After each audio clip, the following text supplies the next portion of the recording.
Welcome to Running the Table, the podcast where we run through everything on the table in the world of sports. And we aren't just running through the games from this week 8 of NFL football. The trade deadline has come and gone. So we are doing a trade deadline jamboree, baby. We're going to be recapping all of the trades as well. We got a full slate of games. Nobody was on a bye, so we got a lot to do. Tim, are you ready to go? Hey, double whammy, one episode. I'm excited for it. Let's run it. Let's do it. Starting with Thursday Night Football, the Tampa Bay Buccaneers taking on the Buffalo Bills. The Bills coming up victorious 24-18. The Buccaneers mounted a comeback but fell just short. A last-minute attempt. Hail Mary to Chris Godwin fell incomplete. PI? Question? Maybe, but no flag. Godwin was looking up in the sky for that one. But he was also, being held by his arm. Yes. So I fully agree with that. Yeah. Josh Allen did his usual thing for the Bills. He was good. Stephon Diggs and Gabe Davis both got involved in the pass game, along with Dalton Kincaid getting his first NFL touchdown. And on the other side, Chris Godwin had a spectacular end zone catch for his touchdown. Rachaad White was the leading receiver, and, a spirited comeback for the Bucs against one of the AFC's elite, but the Bills were able to hang on, and a win is a win. Yeah, I like the elite in quotes there because I still don't know how to feel about the Bills. I mean, good for them to come out with the win for this one, but I don't think it should have been as close as it was.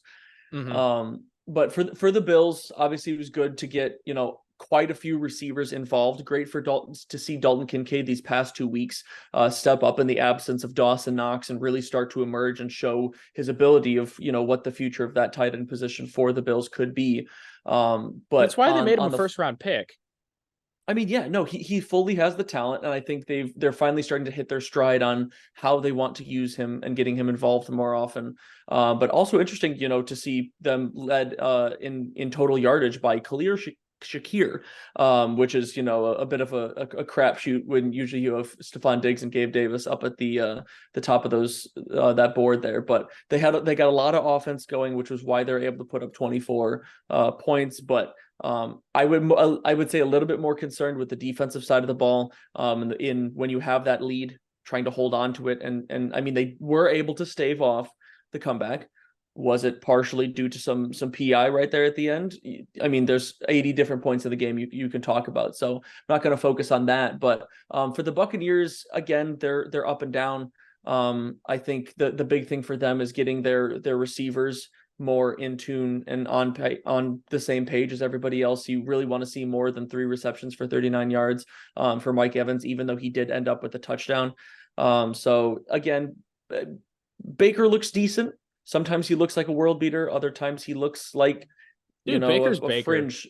Yeah, that's just what you're going to get from Baker. So here's one of the games where he, almost did enough, but it wasn't quite enough down the stretch. In trade deadline news, Buffalo made a pair of moves. They had some help in the running game, signing Leonard Fournette. He'll be acclimated into the offense in the coming weeks. And they did make a trade, trading a 3rd-round pick to Green Bay for a 5th-round pick and Rasul Douglas. They get some help in the secondary with the injury to Tre'Davious White, and I am very sad because Rasul Douglas is leaving the Packers. But more on that later. Tim, how do you think this trade helps the Bills?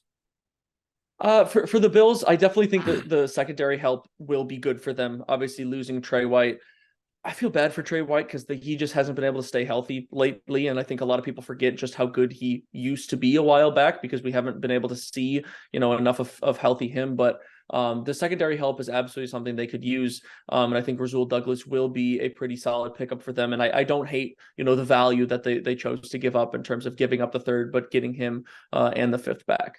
Yeah, I'll talk about how I feel about the Rasul Douglas trade from the Packers' perspective. From the flip side. But the Bills at 5-3, they are on Sunday Night Football at Cincinnati against the Bengals, which, if we remember what happened last year, that should be an interesting matchup in and of itself. The Buccaneers at 3-4 go to Houston to play the Texans. But now we'll talk about the Packers and the Vikings, the Minnesota Vikings going into Lambeau and winning 24-10. But at what cost? Kirk Cousins tore his Achilles and is done for the season. It absolutely hurts because Kirk Cousins is great quarterback and just a great human being. You won't find a guy that doesn't like Kirk Cousins. And I'm going to be honest, the NFL community likes Kirk Cousins more than Vikings fans like Kirk Cousins. More on that later. The Packers are so incredibly disappointing. I had no expectations and I'm still let down.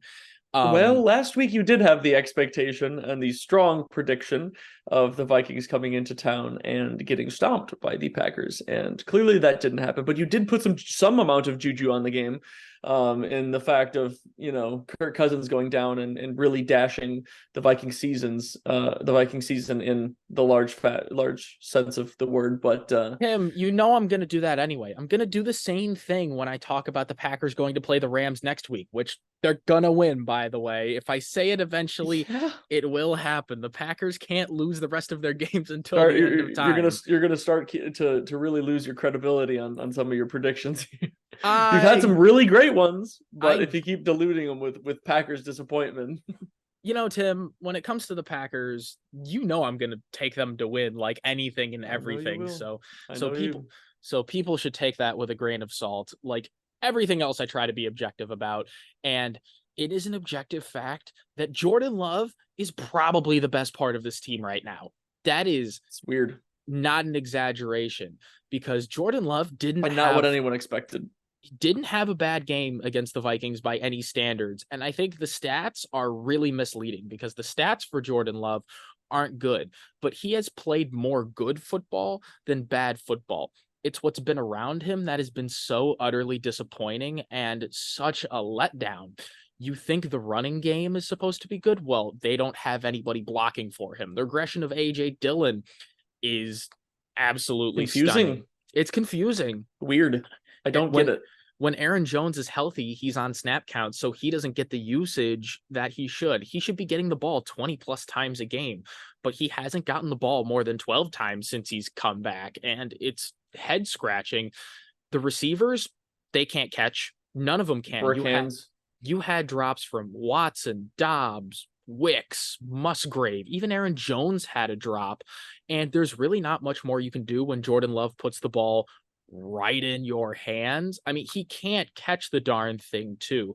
Like, I saw a statistic, Jordan Love's completion percentage is around 57%. If the Packers were just league average in contested catch rate, Jordan Love's completion percentage would rise to 63%, which is why I am the firm believer that completion percentage is for nerds. And if you want to quote that as to why Jordan Love sucks, go touch grass. And I stand by that wholeheartedly. Matt LaFleur, though, is another guy that's been really disappointing because the way that this team has come out flat in every game, they are non-existent until the second half and just utterly unprepared, especially on defense, where what are we doing? Fire Joe Barry. Usually I'm the broken record, but yeah, but it's the same thing every week. The Packers, if it's the same problems, slow in the first half, they play well in the second half, but still they've dug themselves lose. Too deep of a hole. And then Matt LaFleur goes to the press conference and goes, "Starts with me. We got to be more consistent. Guys have to step up. I have to get Aaron Jones the ball more." Yeah, no dip, Matt. No dip, Matt. Why don't you actually change something? But the Packers are just an absolute mess. But they're right there, I feel like. Just the little tweaks in execution, in game plan, and just figuring it out. And the good thing is that Green Bay has 10 more games to figure that thing out. For the Vikings and their fan base, you get no sympathy. Absolutely none. Because they are the most annoying, entitled, whiny fan base in football. And it's really not even close. Like I don't think they deserve Kirk Cousins, to be honest. they don't. They don't deserve Kirk Cousins. The most hated fan base in the league towards Kirk Cousins is Vikings fans, because Yeah. let's just not, you know, this about the Packers, right? When Anthony Barr broke Aaron Rodgers' collarbone, the Star Tribune not put it on the front cover, not once, but twice, and celebrated it. You will not see any headlines celebrating Kirk Cousins' injury in Green Bay, because two wrongs don't make a right, and we don't stoop that low. Second of all, Kirk Cousins has been nothing but a class act for Minnesota. He's bled purple and That's gold, just the guy he is. given them the best quarterback play since Favre in 2009, and going back even before that, like the best quarterback play in darn near 20 years.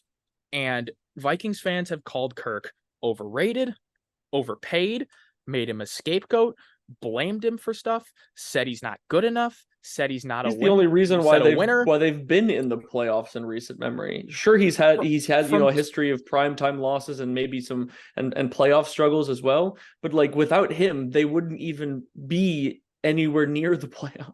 And as they will come to find, they probably won't be anywhere near the playoffs without him.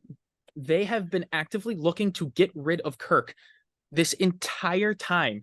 And there are Vikings fans, no, we appreciate Kirk. There was talks of him being traded to the Jets like 3 weeks ago. We talked about it at one point. And then he plays prime time well, and he's like, oh my gosh, look at Kirk, he's so good. And then he gets hurt, and then Vikings fans are, oh my gosh, we're so sad, why do bad things happen to us, oh no, woe is us. Shut up, shut your face. You don't deserve Kirk, and you deserve everything that is every bit of karma that has happened to the Minnesota Vikings.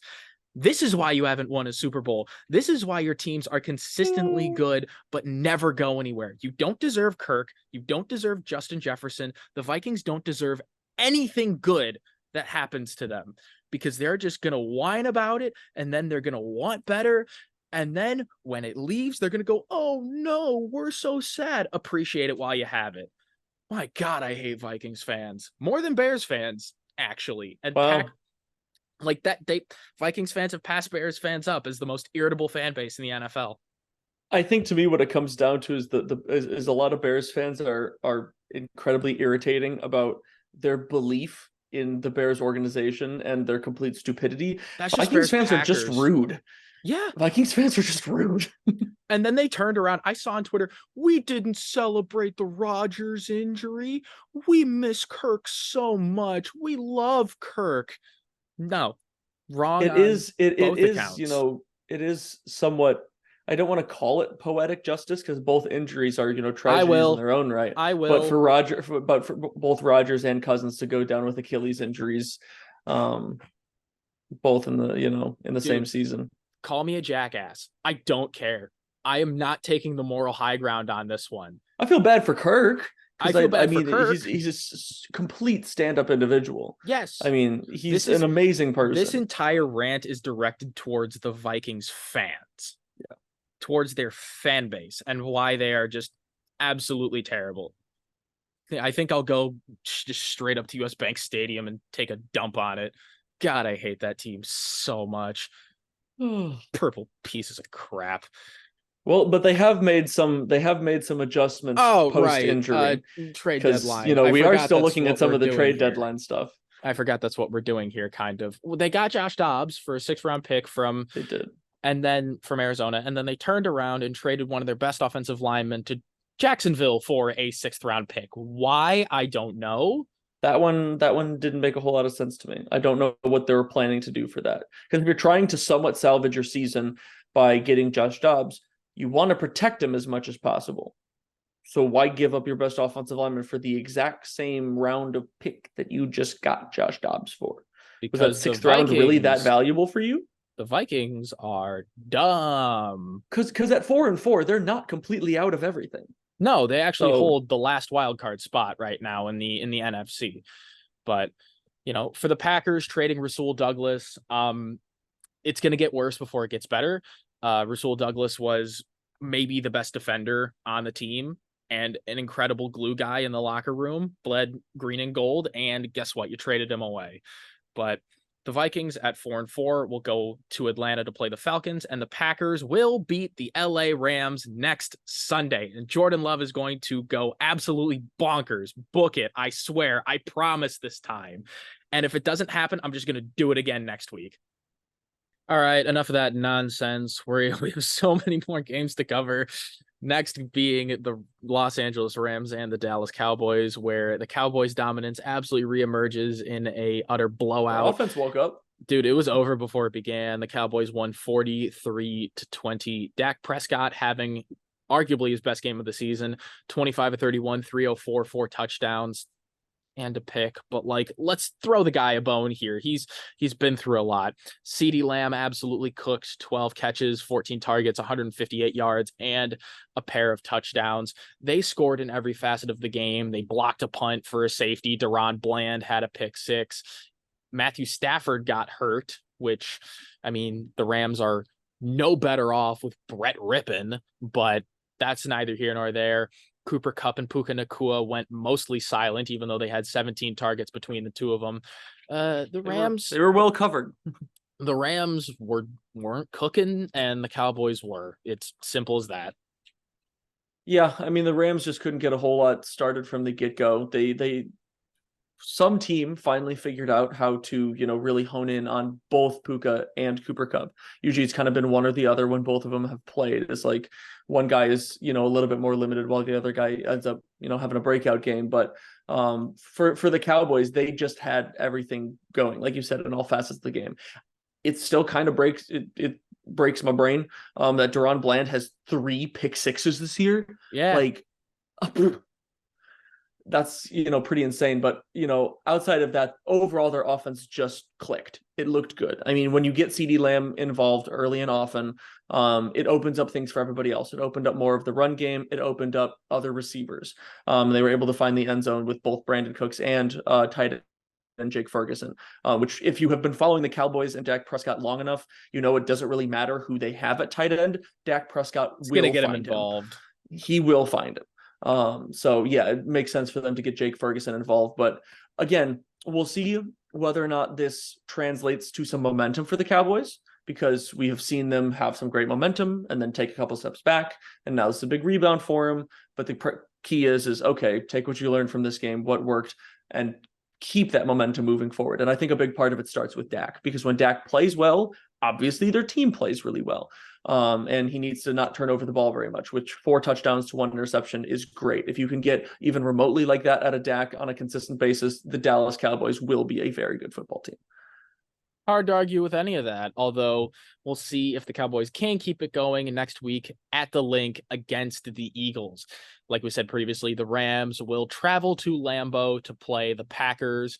Stafford probably not playing, so it's the Brett Rippon show. We'll see how that game ends up. I am realistically not hopeful. I'm gonna say the Packers are gonna win. Man, anyway. if Rippon beats you guys, stop it. You stop it right now. I'm not. No. You stop it. You stop it. Painful. No, I don't want to hear it. Yeah. Thanks, Tim. I don't want to hear it. I understand. I'll be ripping into him if that's the case, dude. I'll be ripping into him. But we have more games to cover, all puns aside. Next game is the Falcons and the Titans. The Atlanta Falcons hung in there, moderately okay, but it took a Desmond Ridder concussion to get Taylor Heineke in there and for the offense to actually start moving. Almost like we said, throw Heineke out there and you'll probably see the offense improve. I mean, Heineke is a far better quarterback than Desmond Ridder anyway. He should be the starter going forward. But, will Arthur Smith listen to us? Probably not. Like, he even knows who we are. But that doesn't matter. The real storyline, he should, though.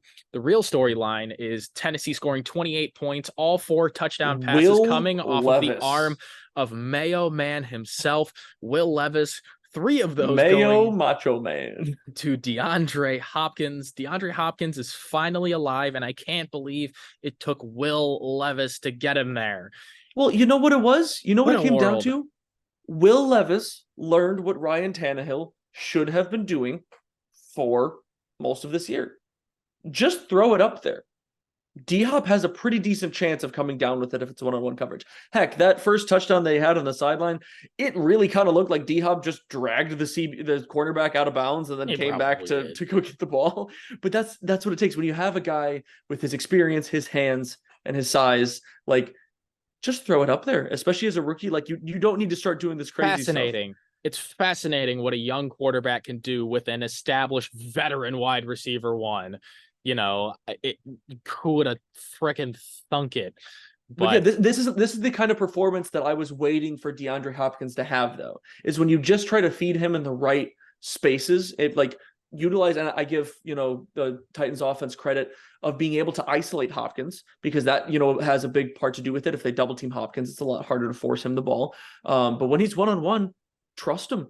I mean, they were also able to get Derrick Henry going with 22 carries for 101 yards, so that obviously helps. But when your passing game is working, that's when Derrick Henry doesn't have to, blast through 6 tacklers to get 5 yards. So, I mean, no, they looked good, and I can't say I'm, particularly optimistic about these type of performances consistently, but it's cool to see. It's cool to see, the breakout game in the debut. But I am still realistic, and I'm not ready to call Will Levis the answer. My Will Levis apology form just that. Like, let me see it again. He did look good, though. He looked good. He looked comfortable, and he placed balls where they needed to be, especially that touchdown over the top to Westbrook-Ikhine. Like, that was a very well-placed ball off the back foot from 40, 50 yards out. Like, it was impressive. I have to give him that. The Titans will see if they can replicate the same success at Pittsburgh on Thursday Night Football, and the Falcons will play the Vikings. Next game we have is the Saints and the Colts, where it was Taysom Hill and Alvin Kamara doing most of the work in the 38-27 win. A lot of points. A lot of touchdowns. Kamara had over 100 scrimmage yards, a touchdown on the ground, and a touchdown through the air. Taysom Hill showcasing how he is that Swiss Army knife. He threw the ball, he ran the ball, and he even caught a pass. And when the Saints offense is going, using the run to set up the pass, limiting, the weight that Derek Carr has to carry on his shoulders, then you get performances like that. You get the ball to your studs and you put up 38 points. But I think on the other side, this is more an indictment of the Colts defense that, has playmakers on it at every level, but week after week after week, you're seeing them give up, 30 points, 40 points. And as much as Gardner Minshew can go out there and sling it, you're not going to win many games that way. No, I entirely agree. But for the Saints side of the ball, first of all, you cannot speed past that Saints offensive performance without mentioning Rashid Shaheed with 3 receptions for 153 yards and a touchdown. Other than not getting, receptions with not getting those other receptions as touchdowns. Other than that, you're looking at a Randy Moss type stat line there. But hey. You can't argue with the comparison there. No, in purely stat line alone, that is a. Oh my God! This is how I am not calling Shaheed a Randy Moss type receiver. Tim, stop it! This is how statistics are misleading. Do not do that. There are Saints fans whose egos need not be blown up anymore. You don't give them a third elite receiver. I'll give you Olave. Well, here's the thing. I'll even give you Michael Thomas. They have to be able to use Olave as an elite receiver consistently if they want to call him an elite receiver. They haven't been able to do that so far this year. He was solid to start off. He's been very up and down lately. I mean, 5 receptions, 46 yards, not your worst performance in the world, but not what I would come to expect out of who would consider their wide receiver 1 to be, especially when the offense is doing good. Shaheed ends up with half of your receiving yards. And Olave, I just think that they need to figure out where the disconnect is in getting him more, not necessarily more targets. He's getting targets. They're not necessarily connecting. Getting plenty of targets. The target share. Yes, he's getting plenty of targets. No, but for the other side of the ball, I do agree with the fact that the Colts have defensive weapons. They have guys that can make plays. It seems like they're always missing. They're missing. They have holes in their defense. They're missing personnel. yes, they're missing something. It's hard to key on what it is, but it's like they have like, you know, a weird version of Swiss cheese defense. They have like a lot of stuff there, but their holes just randomly appear at different times, and teams have done well at finding them to exploit them at the right time. It's not good when your defense is compared to Swiss cheese. It's not, because if you look at the Colts' performances, their defense hasn't done well. I mean, there are silver linings to a lot of their games in terms of the guys that are stepping up, and the fact that you're getting, solid performances out of Minshew.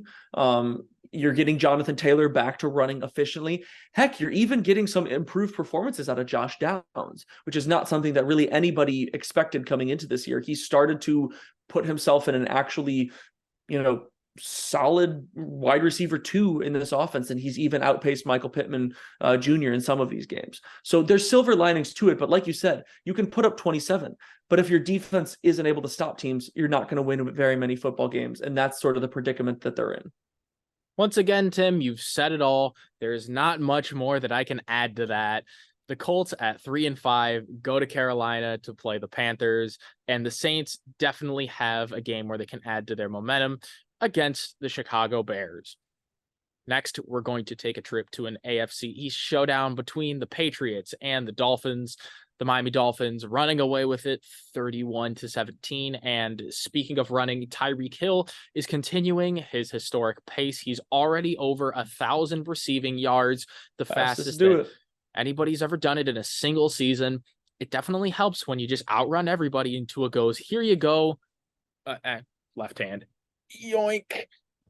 Gotta get the handedness right on that one. But yeah, no, their connection is unmatched right now. I also do though give a lot of credit to the Dolphins offense scheme wise of finding ways to still get those kind of isolation, those kind of routes for him to be able to torch people, because it seems like teams should have figured this out by now and give them, the Tyreek Hill Chiefs treatment, where they just have 2 deep safeties and say, we're just going to have to let you beat us underneath.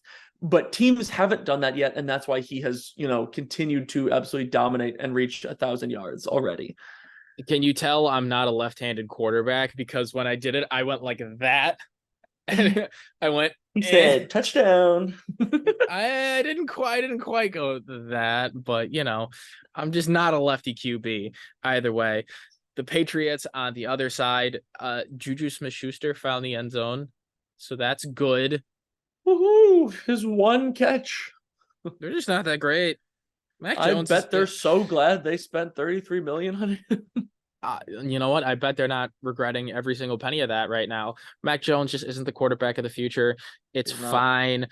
Kendrick Bourne, torn ACL, so Juju may have to get a lot more work in the problem is game. If Juju gets a lot more work in the receiving game, are we going to see Juju go down? We've already talked about the supposed rumor. I don't know if it's rumors or if it really is much fact to them about the fact that his knee is not where it should be. Well, you know what? Injured or on the bench, it doesn't matter. Doesn't matter. I mean, yes, it's not going to improve their offense. Honestly, no. I think Juju could disappear off of this offense and they really would look pretty much the exact same, because it's not like he's been a big factor in it. There are so many things that the Patriots have to fix, and it's not like they did anything at the deadline anyway. They're 2-6 and they go to play the Commanders. Meanwhile, the Dolphins at 6-2 will play Patrick Mahomes and the Chiefs in Germany on Sunday morning. So it's gonna be quite a game. It's always fun to see the NFL go overseas. But one additional thing about the Dolphins, though, is I was very happy to see Jalen Waddle finally get involved at a high level. He's been very sort of running under the radar because of all the attention that Tyreek's gotten, because of all, the targets that Tyreek has got. It's been difficult to balance some of that success there, but Jalen Waddle with 7 receptions, 121 yards, and a touchdown of his own. Really good to see him back involved, and hopefully they can keep that up going forward.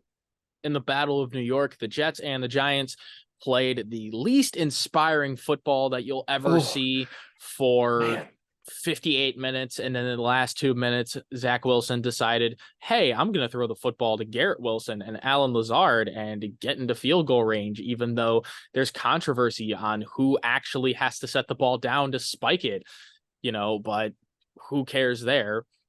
It's not like the Giants did anything to win the game. Tyrod Taylor goes down with injury, and then Tommy DeVito, Illinois legend, goes in and goes 2 of 7 for -1 yards passing. I The gotta be lead, honest, that's kind of hard to do.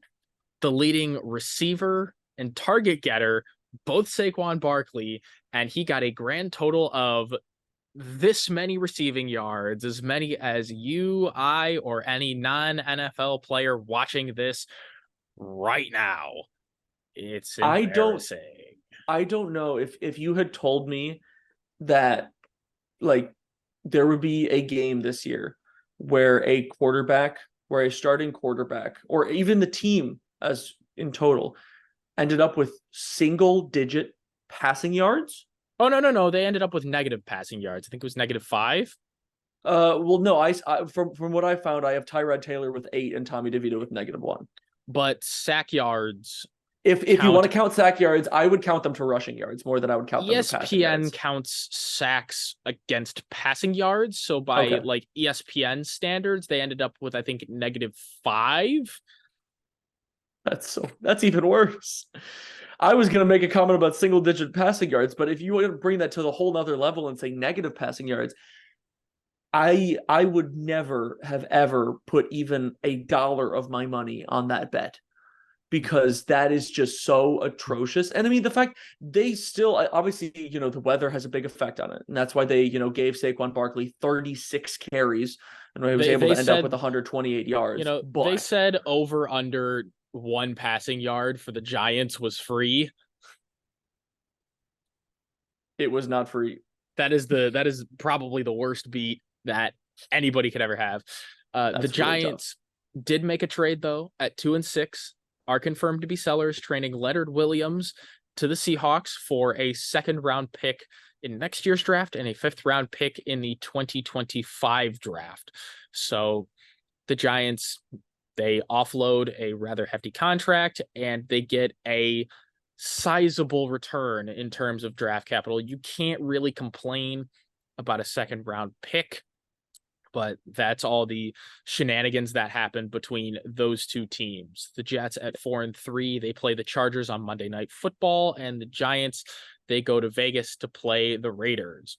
The Jacksonville Jaguars and the Pittsburgh Steelers. The Jaguars coming away with a 20-10 victory, and we got to see Mitchell Trubisky play. That is my main takeaway of this game. Kenny Pickett leaves with injury, and the Mitchy Mitch show takes over. It's always a treat to see Mitch Trubisky play in an NFL game, whether it's like taking a knee or actually throwing the football. MVP in the flesh.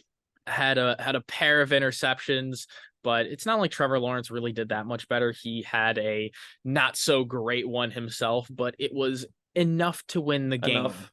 Calvin Ridley was the main receiver, with the other guys really being nowhere to be found, with the exception of Evan Ingram. Evan Ingram had himself a big day. You kind of talk about those 2 guys in, 1 guy's out.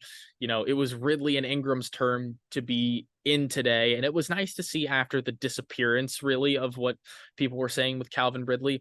On the other side, Deontay Johnson got a large target share, and after talking all that trash, George Pickens only gets 1 catch for 22 yards and a touchdown. He did find the end zone though. So he made the most of his matters. He did. He made the most of his 1 catch. Obviously, for Steelers fans, you want to see him do better and do more. I didn't watch this game, so I can't say how much of it was a fault of his own or a fault of either play calling or quarterback play. But either way, it's obviously not what you want to see when your second leading receiver is Najee Harris, who's not really known to be that much of a receiving back anyway. I think he's more of a receiving back than people give him credit for. It's something he can do. That is true. It's something that he can do. It's not something that they often utilize. But like at 240 pounds, he's not really, that's the thing about Najee Harris. I mean, at his size and his speed and his skill set, you'd think he'd be a better football player, period. You'd think he'd be a superstar, but instead he just runs side to side all the time. He definitely sounds like a superstar, but in practice, it is what it is.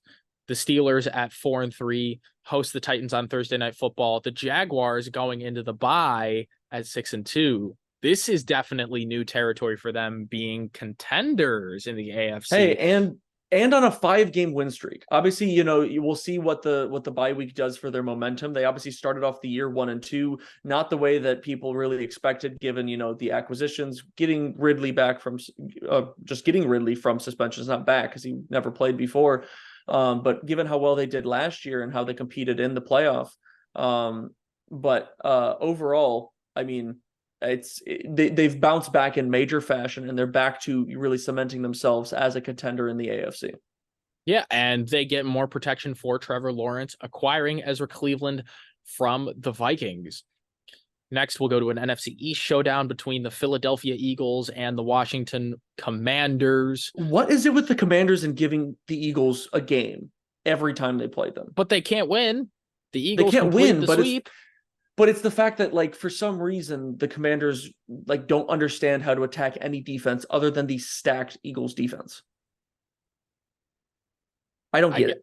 I guess it's just giving Riverboat Ron more leeway to stay in the offense. I mean, I don't know. Who knows, man? Maybe. It's maybe giving the Commanders fans, I don't want to say the delusion, because Sam Howell is definitely better than we gave him credit for. But, is he a long-term answer? You got to see more. I understand there are Commanders fans a long way to go. Yeah, he definitely does, but I think there are Commanders fans out there that are ready to ride with Sam long-term. I think that's kind of scary, to be completely honest. I think it is scary, but I think for them, they don't have a better immediate option right now. No. Because they're not really in a great position to be like, let's draft another one. Sam Howell's played draft too well position for that. And whatnot. Exactly. And because of the fact that he does still have that room for improvement, like you said, you want to see more, but you have to give him more. And obviously he's likely going to get the rest of this season to see and see what he's able to do. But I think they need to give him more, meaning what? Terry McLaurin is a pretty good receiver. No, give him more opportunities. Quite frankly, because that's fair enough. I think it's more opportunities, because you're right. I think overall Terry McLaurin does not get used as much as he should. I think Heineke did a better job of that in Washington than Sam Howell's done, but Sam Howell, I think, has done a better job of being a better overall and all around quarterback. And he's shown the flashes of, I would say, the mindset and mental side of the game that the quarterback position needs. He needs to improve on his decision making sometimes and not play, the hero ball that sometimes we've seen out of a lot of Washington quarterbacks. But I think that's something that can grow in time, and I would like to see what he looks like by the end of this year, and whether or not he's made any strides, or if he still has that same, flashes like this game where he, looks incredible and still has the dud games where he throws 3 picks. I'm not going to say much about the Eagles because we're going to sound like a broken record, but they don't really care how much they win by. AJ Brown, good. AJ Brown, best receiver in football. I will. It is really hard. It's really hard to compare him and Tyreek right now, though, just because of how different of receivers they are and the differences in the way that they essentially establish their dominance. They're so hard to compare. But him and Tyreek are up there at 1 and 2. I don't think there's any arguing that.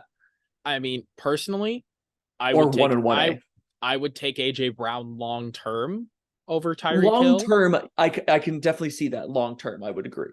However, I mean, both of those guys are just playing out of their mind. Yeah, what's not to like about AJ Brown? He's big, he's fast, he's physical. He can catch anything, anywhere, and the Eagles just keep winning. They advance to 7-1 as they host the Cowboys, and the Commanders at 3-5. They go to Foxborough to play the Patriots. In trade news, both teams made deals. The Eagles trading Kentavious Street and a 7th-round pick in the 25 draft to the Falcons for a 6th-round pick in the 24 draft. So really a minor trade, not much there. But the Commanders made a pair of splashes, trading both Montez Sweat and Chase Young. Montez Sweat to the Bears. You get a 2nd-round pick, and Chase Young to the 49ers for a 3rd-round compensatory pick, both in next year's draft. So I think that's a pretty solid haul for those two guys. I think they came out like bandits more so with the Bears deal. And with the 49ers deal, I would agree. The 49ers deal, I think they did pretty well for themselves. There's not much to talk about, whether you're just receiving draft capital and you're selling. We'll talk about the other aspects of the teams actually getting these players later on. But we got a lot more games. The Texans and the Panthers, the battle of the rookie quarterbacks is won by Bryce Young as the Panthers get their first win, 15-13 on a last-second field goal by Eddie Pinheiro, and they celebrated like they won the Super Bowl. Well, they won a game. Good for them. It had to happen sometime. Yeah, I knew this team was not going to be, an over team. They weren't going to go completely winless year, but I think the Texans made it a bit easier on them than they could have. Neither team played particularly well. Obviously, with CJ Stroud not being able to find the end zone through the air, that's not a recipe for success for them, especially with the way that he's played in a lot of these, a lot of this first half of the season. But for the Panthers, I mean, don't try to run the ball, I guess, but they kept getting the passing game going. Adam Thielen, continues to produce as that wide receiver one, and they spread the ball out, at least a little bit, getting a lot of different guys involved in whatever fashion. But, I guess you got to it's either you call both offenses rather mediocre this game, or you give some credit to both defenses, because, I mean, one or the other, it was a low scoring game, and the Panthers just happened to be in the right place at the right time when it mattered to be able to knock that field goal through. I'll give credit to both defenses, because the Panthers defense has flown under the radar for the last few years, and the Texans being defensive minded head coach with DeMeco Ryans and, finding diamonds in the rough for that it's defense. Almost like having a defensive minded head coach should lead you to have a pretty solid defense. You'd sure think so, wouldn't ya? Funny joke. Depressing joke. But nonetheless, life goes on. Life goes on, and the Panthers at 1-6 will look for that second win against the Colts. The Texans at 3-4 will play the Bucs. Frank Reich returns to play the Colts. That'll be a fun one to watch. That's a little bit a different nuance to that matchup. Aha! Right, you are. Let's keep going. The Cleveland Browns and the Seattle Seahawks. The Seahawks coming out on top 24-20. Geno Smith hits Jackson Smith and Jigba for the go-ahead score. Neither quarterback gave you anything again to be inspired about. It's PJ Walker and Geno Smith, 4 combined interceptions, a lot of turnovers. Yeah. DK Metcalf got himself involved, though. 14 targets, 67 yards. Tyler Lockett had a score, and Jackson Smith and Jigba had a touchdown. But outside of that, was there really anything special about this game? I know we keep doing this for Seahawks wins, and they keep winning, but it's the way they do it. You got to give them credit for finding ways to win, but they're not winning particularly convincingly. They're not winning very prettily, especially against, obviously we've talked about the Browns defense is just very good. So that there's something to be said about the turnovers on that side. Yes. Because there's, have been quite a few teams that haven't been able to do that thus far. But good to see JSN find the end zone. You want to keep getting him more and more involved. And that ended up being, the difference maker towards the end there. For the Browns, man, if they could just get, an actual decent quarterback that isn't, $230 million and can play better than $230 million currently is getting them. I think they could have a pretty solid team. At least Amari Cooper got involved because he's been way all over the place, but they're not doing great either. And in the Browns, they kind of sold trading Donovan Peoples-Jones to the Lions for a 6th-round pick, which was... I was very surprised by that. An interesting move, because at 4-3, they're not totally out of it. They're not, and I think Donovan Peoples-Jones can be a receiver in a system, in a specific system that, maybe has a better overall, cohesiveness in the offense. I think he could be worth a lot more than a 6th-round pick. I'm not calling him a superstar or anything, but I think the Lions really got a bit of a steal there in terms of adding to their receiving core. Especially I think he flies under the radar a lot. Exactly. I think he does too. And with the Seahawks adding Leonard Williams, you get to buff up that defense a little bit more, especially signing Frank Clark. Yeah, So I mean, overall, I defensive think those line are help for a yeah defense that, never have too many needs some weapons on help. the defense. Yeah, that secondary has a lot of star power. The linebackers are pretty solid. So why not complete the package and get some more guys? And at 5-2, they're in the perfect position to buy. Yeah, exactly, and that's why I do think that that Leonard Williams trade made sense. Honestly, for both sides, for the Giants, getting the second out of it, I think is very valuable for them. I don't think Leonard Williams did anything like super crazy great for the Giants to make it super drastic for them losing him. And to get the second round back, I think it's great. But for the Seahawks, it's pretty much exactly what you need. You're in a great position right now in the NFC at 5-2, and you want to help boost that defensive line. So why not?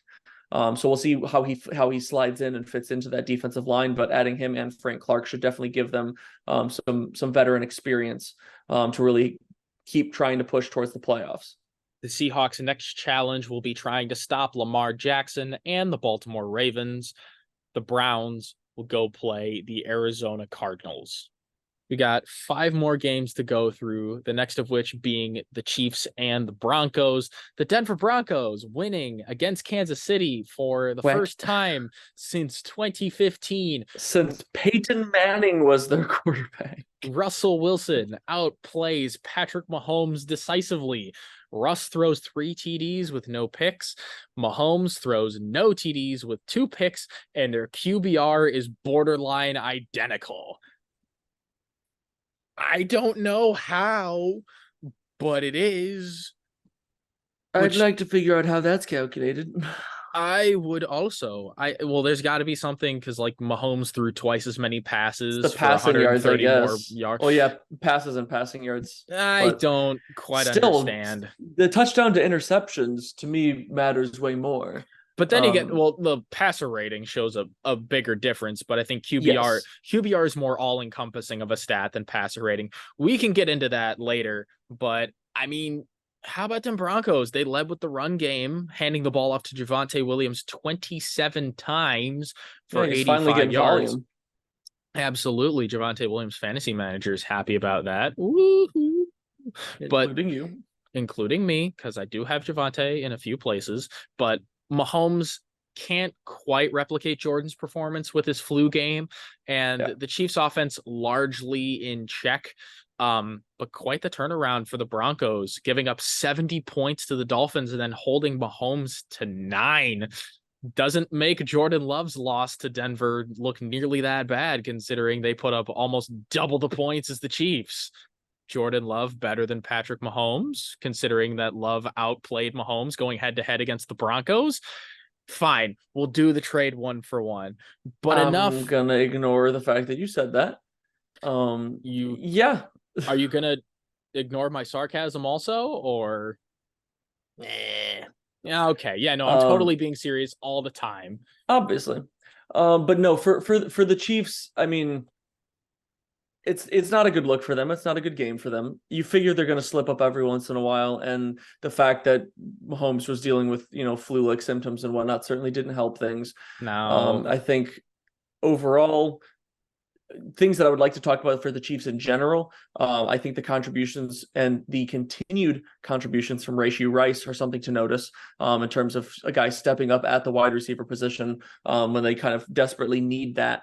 So he's some guy to continue watching going forward. But the Broncos, I really don't know how to feel about their defense, because all signs pointed toward them being one of the worst defenses of all time, and then they go and do something like this. But they did make personnel changes. They got a lot younger. They have fresh blood. They got some guys back from injury. So I think that always helps. Those things are real boosts to the Broncos defense that they were sorely missing in the earlier part of the game. They are no longer the worst defense of all time. I think it is safe to say. That is a safe assumption. I think what it comes down to is this was just kind of a perfect storm of the right factors coming back for the Broncos and the wrong things happening for the Chiefs to really stir up this upset there. But it is significant. It is spooky. It's very, very spooky for the Chiefs to be spooky, really stalemated skeletons. They do send shivers down the Shen- spines of Andy Reid and the Chiefs. I'm gonna talk the rest of the episode like this. Go for it. Nah, I refuse. No, no, you But should. It would be great for views. if anyone makes it this far, Scare if you away do, everybody we else. appreciate you. But overall, yeah, I don't want to look in too much to this game other than the fact that, yes, it is an anomaly. It's not, the standard for either of these teams going forward, but we'll see whether or not, the Broncos can be a little bit more consistent with some of those guys being back and healthy. The Broncos are 3-5 and they enter the bye. Meanwhile, Kansas City travels to Frankfurt, Germany to play the Dolphins. After that, we have the Baltimore Ravens and the Arizona Cardinals. The Ravens led big at one point in time, but they only won by 7 because Josh Dobbs said, "Hold on, it's Josh Dobbs time," even though he's a member of the Minnesota Vikings Just now. say he's like, I got to get a couple more in me before I get traded. As his last game as a Cardinal was a pretty decent one. You know what? The thing you could say about Josh Dobbs is he leaves it all out on the field, and I just think that's great. Much respect to Josh Dobbs. You earn a gold star and a chocolate chip cookie for trying your best. I gotta be honest, I would really enjoy that right now. If some of my classes were to give me a gold star and a chocolate chip cookie for my efforts, honestly, I'd be way happier than I am right now. We'll put in an email to some of your professors, Tim, to make sure. Hey, welcome to student life. Yeah, Give welcome us to cookies. engineering class. Here's some chocolate chip cookies. Dude, if only engineering worked like that. But is there anything to say about this game? For me, I think the Cardinals for Josh Dobbs, obviously it's been up and down. He hasn't been, the most fantastic quarterback, but he has, in my opinion, It's been significantly serviceable and exceeded expectations, especially given the talent that he's working with. Especially, you talk about James Conner has been down for quite a bit. They're working with Amari DeMercado right now as their main back in the backfield. And they still gave this Ravens team a fight, a Ravens team that, obviously was 5-2 going into the 6-2 now, has played very good football. So the fact that they were even able to hang in and make that push towards the end of the game there, I think speaks more volumes towards Josh Dobbs and his ability to, make the most of a situation. Like you said, leave it all out on the field more than anything else. I kid, about the gold star and the chocolate chip cookies, but it's the kind of thing that keeps getting you opportunities in this league. He's playing for his career at this point. And even though he's bounced around the league, like from Cleveland to Tennessee to Arizona and now Minnesota, it is the ability to keep getting up when you get knocked down in situations. There's a lot of guys that can't say the same. Exactly. I mean, heck, where's Carson Wentz right now? Nowhere. Not on a team. And Josh Dobbs is making the most of his opportunities, and he keeps getting we jest, but I genuinely root for the guy. Not anymore because he's on Minnesota and we I'm forced to not like him, but it's another respectable quarterback on the Vikings that you look and go, hey, I respect you. I don't have to like you because you wear purple and you suck. But, I'm genuinely happy for Josh Dobbs that he continues to get opportunities. Yeah, absolutely. So the Cardinals, 1-7, continue their march towards the Caleb Williams sweepstakes if they want to go that route. But Kyler Murray is on the horizon. Not this next game against the Browns, though. Clayton Tune gets the start, but we're inching closer to the Kyler Murray comeback. The Ravens at 6-2. See what that looks like. The Ravens at 6-2 will go play the Seattle Seahawks. Next up, you have the Cincinnati Bengals and the San Francisco 49ers. Joe Burrow returned with a vengeance in a decisive 31-17 victory. Burrow returning back into the quarterback that we knew him. He looked elite back there. He absolutely was elite. 28 of 32, 283, 3 touchdowns and no interceptions. And Purdy, the clock striking midnight and him turning into the pumpkin with a pair of interceptions. And I'm gonna make a take about Brock Purdy that's gonna tie back into the Packers. And Tim, you're probably gonna have some issues with, but hear me out on this one. Oh, dear Lord. Brock Purdy is Jordan Love with a better situation, better skill players, better coaching, and a less talented arm. That's my take, and I'm sticking to it. I mean, that's fine. Obviously, you know me, I obviously don't agree with that because you know my overall opinion on the overall situation for not only the 49ers but Jordan Love himself. I think if you watch that game and if you watch, you know, some of those plays, heck, at least the second of those two interceptions, the crazy tip and catch by Logan Wilson on the sideline there. I don't think Logan Wilson could recreate that if he tried, you know, 100 more times. It was obviously a fantastic play, and I give him a lot of credit for it. I don't necessarily blame Brock Purdy on that, though. Overall, though, you expect a lot more of this 49ers team based on, like you said, the talent that they have, this offensive scheme, you know, that they have. But I think I give more credit to the Bengals for punching them in the mouth. I think the 49ers may have overlooked the Bengals a little bit because of the Bengals' struggles and what they, you know, what they have failed to do consistently more recently. But also for the Bengals, big thing is limiting Christian McCaffrey. He still found the end zone, but 54 yards on 12 carries. Some of it, you know, is game script. Well, I don't really even think they limited him because if you look at the scrimmage yards, he had over 100. He found the end zone twice. So can you really limit Christian McCaffrey? No, I really don't think they limited. I guess. I don't think they limited or contained any of McCaffrey, Ayuk, and Kittle. Kittle had 9 catches for 149, and Ayuk went over 100 yards. But the difference was Burrow it's the turnovers. And it's turnovers. Were able to find the ball in the end zone and keep it clean. And you're absolutely right. The Bengals defense was able to force the turnovers. Well, because I think for both of those two interceptions for Purdy were after they moved the ball significantly down the field. That's why Purdy ended up with 365 passing yards. That's one of his best passing games in terms of overall yards in the entire season. So as long as if you take away those interceptions, we wouldn't be talking about it in this light whatsoever. But that's why turning the ball over is so, you know, detrimental to your team's success and why it is so key of holding on to the ball, because, you know, in a 2-score game, 14-point loss, those 2 interceptions make all the difference. Yeah, football. The Bengals will go play the Bills on Sunday Night Football next week, and the Niners will enter into the bye. But they did get a little bit of help with the acquisition of Chase Young, potentially a Ohio State DNs. Yeah, with Nick Bosa and Chase Young, that defense is looking mighty scary. And quite frankly, a big brain play because they gave a compensatory pick. And if Chase Young leaves, which he probably will, because, you know, money just doesn't grow on trees in the NFL, and the salary cap is a thing. You know, San Francisco will probably get a compensatory 3rd rounder back, especially if Chase Young plays well and earns a big time contract. But, you know, good for them. We got 2 more games to go through. Tim, your Chicago Bears played the LA Chargers on Sunday Night Football. And what happened? What happened, bud? I mean, let's just say the Chargers offense woke up. That's one thing that's key, but I don't know how much of that is their offense just doing better or the Bears defense just, again, I think it's Herbert lighting it up, dude. Herbert. He did. I mean, he looked great. He looked immaculate, especially to start the game. You know, they slowed down a little bit, but you talk about borderline perfect. 31 for 40, 298 yards and 3 touchdowns. You really can't ask for much more than that.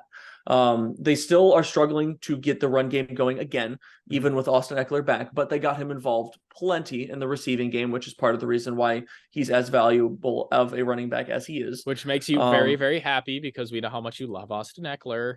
Yes, except I actually did trade him away in the league this season. So, but that is neither here nor there. I think for the Chargers, a big thing for them.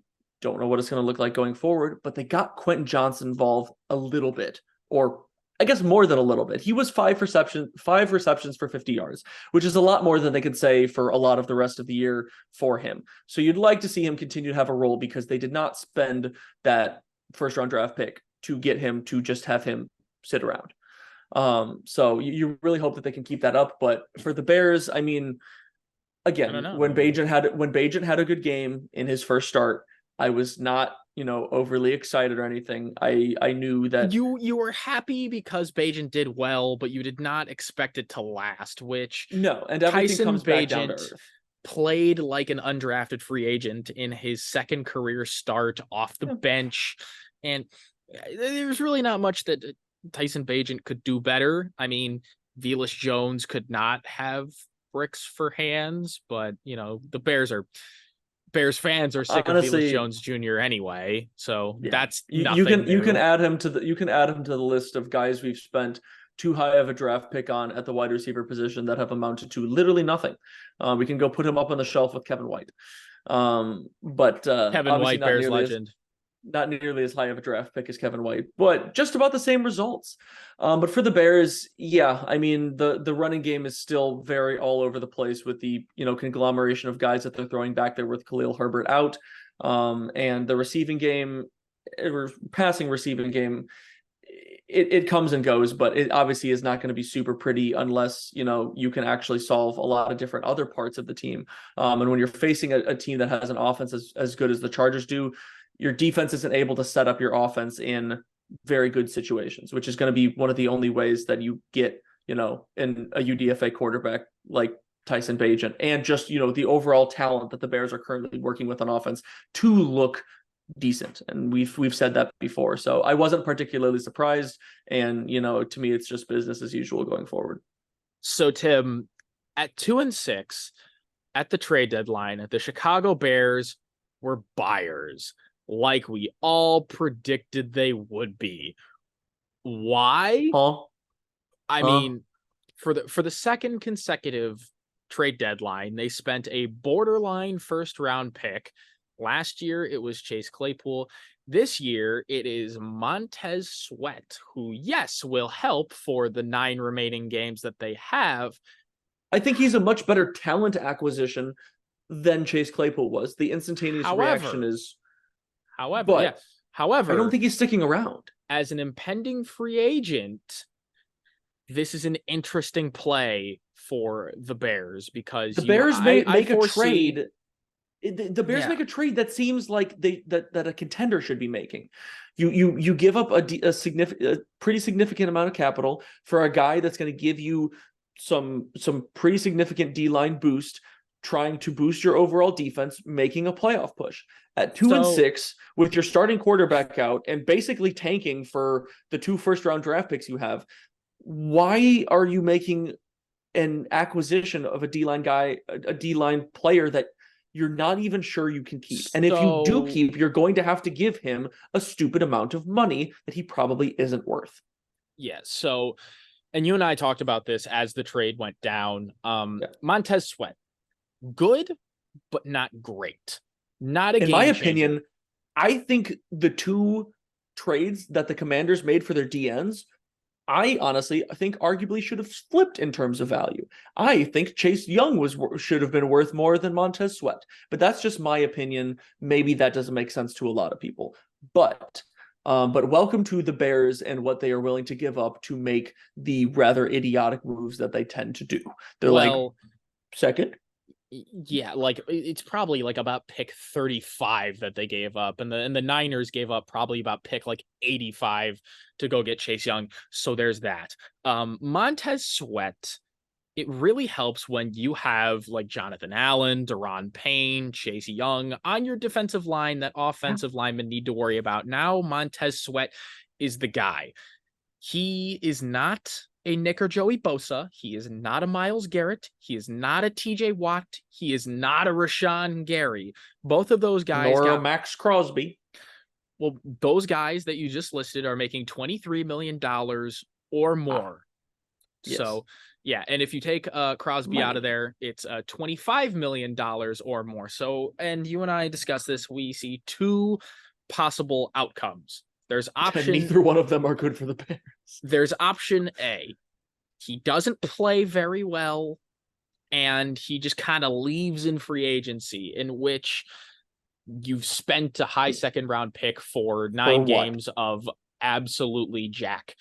And then... especially when it seems like the Bears shouldn't even really be trying to win games right now. I got to be honest, it's not in their best interest to. And then even though that's option B, he balls out, plays really, really well, and then he's going to ask for Bosa, Garrett kind of money, in which then the Bears dollar bills, y'all. And, since the And Bears it's don't want to pay their superstars, see Roquan Smith and Jalen Johnson, combining the two. Yeah. Jalen Johnson. we do have a Roshan Johnson, so I mean you weren't far off of a Bears player. Oh my goodness. You know what? You're probably not going to pay him if he breaks out anyway. No, they You won't. didn't. They did not reach an extension on Jalen Johnson, so he's probably going to end up walking.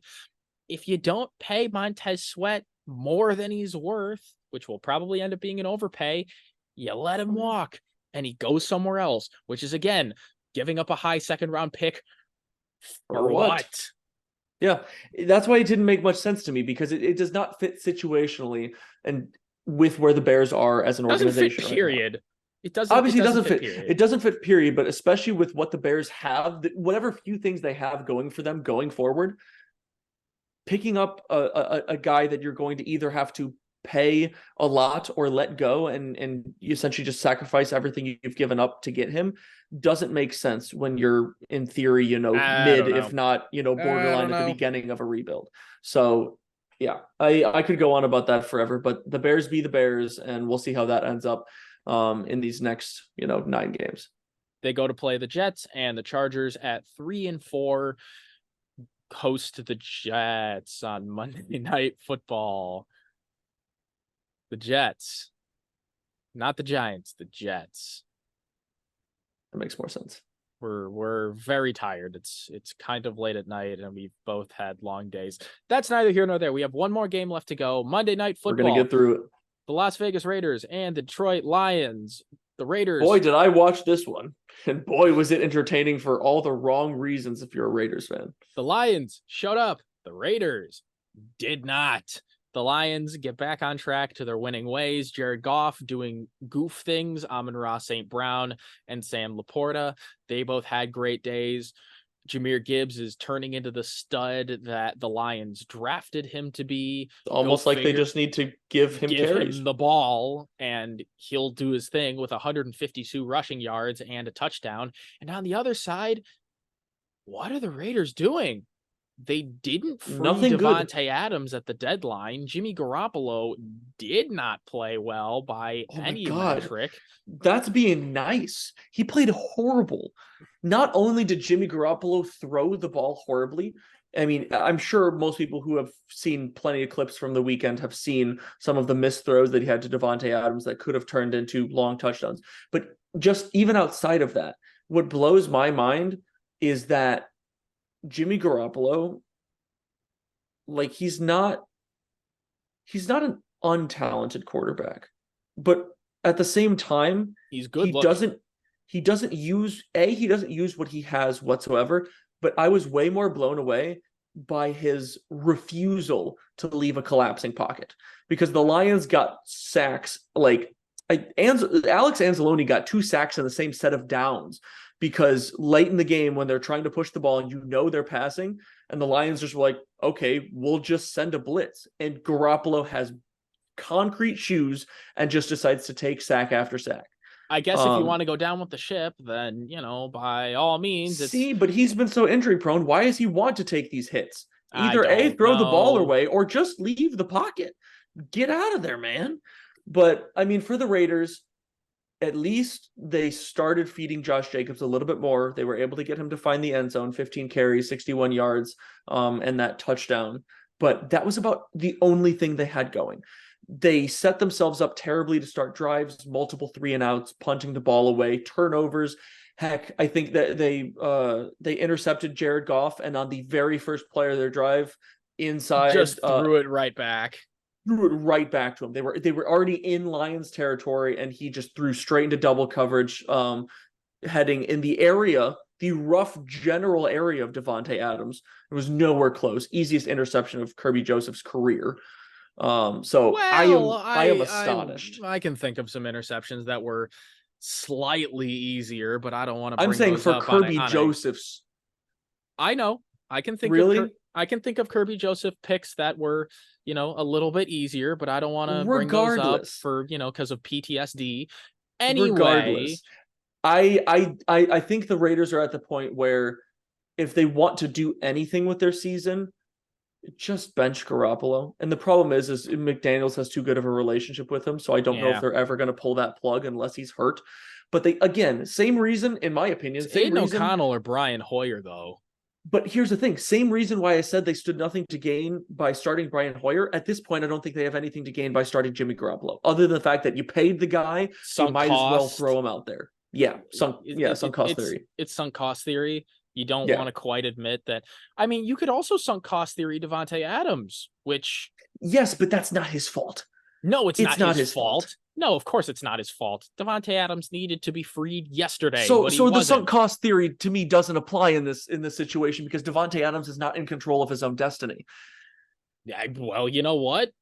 He very much was. Actually, there was I'm saying on this team. again, Devontae Adams wanted to be a Raider, wanted to play Yes, with in Derek a Carr. very different situation. Now Derek Carr is gone and he is crying both outside and inside. Well, whether he likes it or not, he wanted this. But I do feel bad for him, and he should have came home at the deadline. But you know what? I guess there was no way in hell that he was getting traded.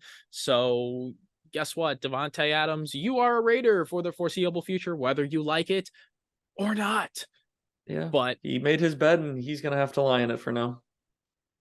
the Lions at 6-2 going to the bye, and the Raiders at 3-5 play the New York Giants. But that's all we got for our week 8 recap and trade deadline jamboree. If you want to watch our other recaps, we have all of those available on the channel, as well as other football content. We have other sports such as college basketball, which Tim, I know you're excited about ramping up soon. Let's go Purdue basketball and also Butler basketball. Let's not be totally terrible this year. We are available on YouTube, Apple Podcasts, Spotify, and all other podcast platforms. So let us know what else you want us to talk about. And until next time, we out.